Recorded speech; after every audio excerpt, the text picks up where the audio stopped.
Have trust in what is inside you. Believe in yourself. Talk positive. As Mr. Wiseman always say, be sure to have the know that you are great. We are loved. We are cared for. We are favored.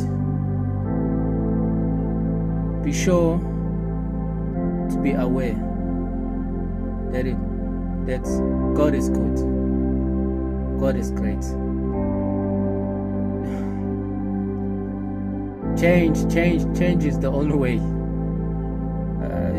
If God is coming for you, He's really coming for you. He's really coming for you. He won't rest. I'm telling you, He won't rest. He won't rest. That's why you're having stress and anxiety and this so-called anxiety and stress. God is looking for you, and He's coming for you. So you just have to let Him in. Let Him in. Let Him in. Do His work. Let Him in. Let this thing do its work.